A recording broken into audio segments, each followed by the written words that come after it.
Welcome to our channel. నేనైతే ఈరోజు ఒక మంచి రెసిపీని మీతో షేర్ చేసుకోబోతున్నానండి. అదైతే ఉసిరికాయ కారపొడి.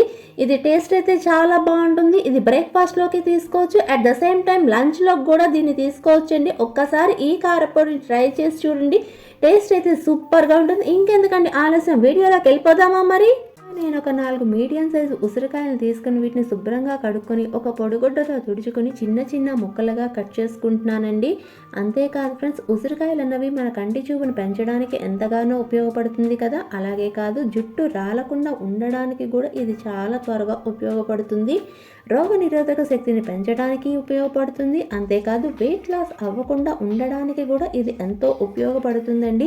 ఇన్ని ప్రయోజనాలు ఉన్నటువంటి ఉసిరికాయని మన డైలీ రొటీన్ లైఫ్లో తీసుకుంటే హెల్త్ అన్నది ఎంత బాగుంటుందో కదా. ఇలా ముక్కలుగా కోసుకున్న ఉసిరికాయ ముక్కల్ని ఇక్కడ నేను చూపిస్తున్నాను చూడండి. ఇలా కోసుకోవాలి. అంతేకాదు ఫ్రెండ్స్, ఉసిరికాయ ముక్కలు అనేవి ఒకటి పెద్దదిగాను ఒకటి చిన్నదిగాను మాత్రం కోసుకోవద్దు. ఇన్ కేస్ మీకు అలా అవ్వలేదనుకోండి, ఉసిరికాయలు మీరు ఎన్ని తీసుకున్నా వాటిని అయితే ఒకసారి తురుముకోవాలి. ఇలా తురుముకున్న తర్వాత పొయ్యి వెలిగించి ప్యాన్ పెట్టుకొని దానిలోకి 1 టీ స్పూన్ ఆయిల్ని వేసుకోవాలండి. ఇలా ఆయిల్ని వేసుకున్న తర్వాత ముందుగా కట్ చేసుకున్న ఉసిరికాయ ముక్కలను వేసుకొని ఫ్లేమ్ అన్నది లో ఫ్లేమ్లోనే పెట్టుకొని మన ఉసిరికాయ ముక్కలు అన్నవి కదుపుకుంటూ చక్కగా క్రంచీగా అయ్యే అంతవరకు వేపుకోవాలండి. నేను తీసుకున్న క్వాంటిటీకి అయితే ఉసిరికాయ ముక్కలు అన్నవి వేగడానికైతే ఒక 20 నిమిషాలు పట్టింది. ఇలా వేపుకున్న వాటిని నేను ఇక్కడ చూపిస్తున్నాను చూడండి. ఇలా వేగిన తర్వాత వీటిని ఒక బౌల్లోకి తీసి పక్కన పెట్టుకుందాము.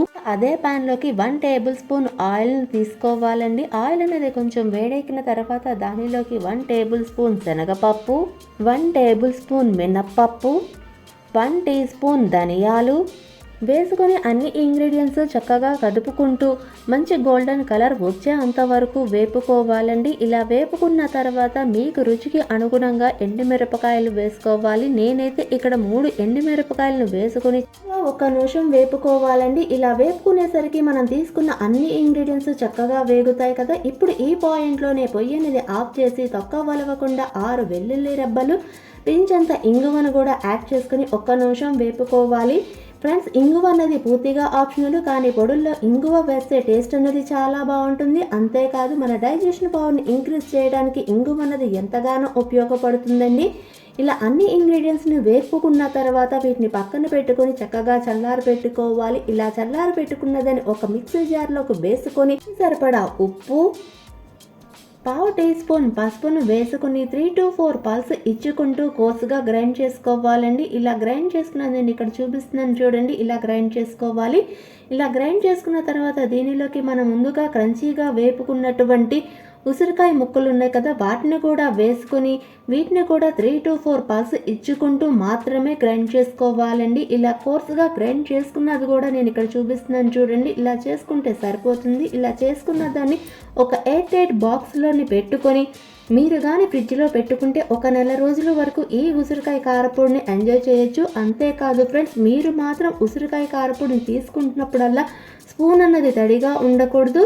అంతేకాదు, మీరు స్టోర్ చేసుకున్న జారు కూడా తడిగా ఉండకూడదండి. ఈ 2 పాటిస్తే మాత్రం ఉసిరికాయ పొడి అనేది 1 నెల రోజుల వరకు ఎంజాయ్ చేయొచ్చు. ఇది బ్రేక్ఫాస్ట్లోకి బాగుంటుంది. అంతేకాదు, లంచ్లో కూడా దీన్ని తీసుకోవచ్చు. ఒక్కసారి ఈ రెసిపీని ట్రై చేసి ఎలా వచ్చిందో ఆ ఫీడ్బ్యాక్ని నాతో షేర్ చేసుకోవడం మర్చిపోవద్దు. మీకు కానీ ఈ వీడియో నచ్చితే లైక్ చేయండి, షేర్ చేయండి.